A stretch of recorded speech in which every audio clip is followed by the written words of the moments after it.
Meghan Markle and Prince Harry sparked a PR disaster over a possible UK return because of their paranoia over potential leaks, a royal commentator has claimed. Harry recently made the headlines when lawyers acting on his behalf released a statement alleging that the prince feels unsafe in his home country. As a result, Harry threatened to sue over the Home Office decision to prevent him from personally paying for police protection, as his team suggested threats from extremists and neo-Nazis placed him in danger. With no specific royal event scheduled in the near future, it had been uncertain when Harry had been intending to return. But now, royal commentator Neil Sean has suggested that the Duke of Sussex planned to make the trip overseas to conduct research for his memoir. Neil claimed that Harry is keen to reconnect with people who had been close to his late mother Princess Diana to gather testimony for a respectful chapter of his book. But, he suggested, the prince is unable to conduct these interviews online, because of fears about conversations being leaked, and therefore needs to return to the UK in person. One can only think about Prince Harry and Meghan Markle's paranoia at such a lengthy chat, Neil claimed. Would that chat be recorded? Would it be leaked? Could it be secretly sort of downloaded? There's so many reasons in the world of digital. And I have to say, I agree with Harry and Meghan on this particular point, that once you put a screen up, you have to be careful about where that may lead. According to that good source, that really was the bigger picture on the return. Harry's book is expected to be released later this year, and the prince has said it will be a first-hand account of my life that's accurate and wholly truthful.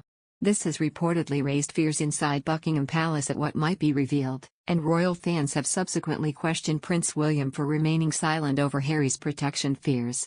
So, Neil suggested that rather than raise the issue in public, fueling speculation about Harry's alleged falling out with the royal family, he could have researched for his book in private. But why couldn't he simply say, I'm doing some research for my book, I'm going to go privately, and perhaps just turn up with a notepad or indeed his ghostwriter and sit down and do the hard graft, he added. Why did it have to turn into such a spectacular PR disaster once again for the former ex-royals?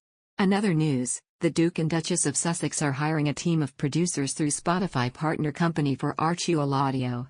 Podcaster Rachel Bowie claimed that Prince Harry and Meghan are looking for someone who has experience working with high-profile women with an interest in the intersection of social activism and popular culture alongside preparing for a host of recordings. The podcast will feature elite women who will share their stories on their new weekly show. Rachel Bowie, host of Royally Obsessed, said, "We've been seeing this week that they, Archewell Audio, are hiring, so it sounds like something is gonna happen with that. We've all been kind of waiting to have Harry and Meghan back in our ears, and they posted this week that they are looking for a team of 3 producers to work on a new weekly show for Archewell Audio that will feature high-profile women.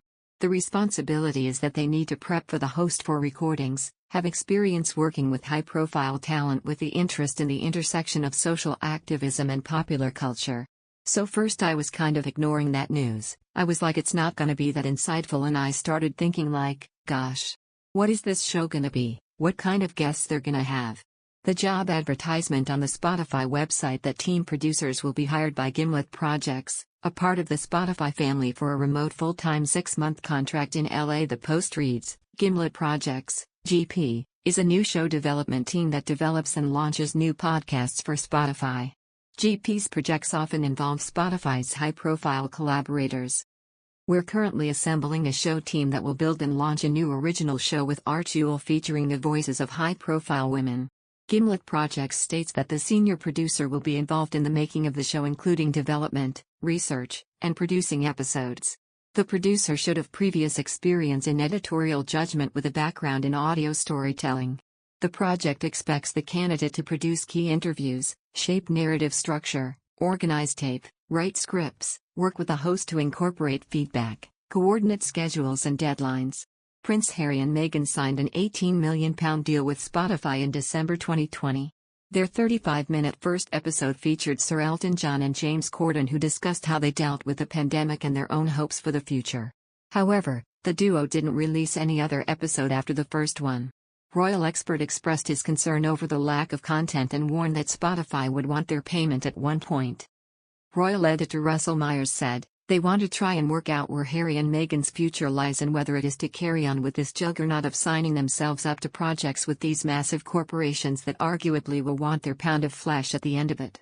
I don't think they'll just give out tens of millions of pounds to Harry and Meghan to just churn out podcasts like they did on the pilot episode we heard recently. As nice as it was, I don't think it's breaking any new ground. And certainly the money that is being given to Harry and Meghan, they are going to presumably want them to do something a bit meatier. And whether that involves them showing their lives in California or whether it involves them doing historical projects about the royal family or talking about their position before Megxit,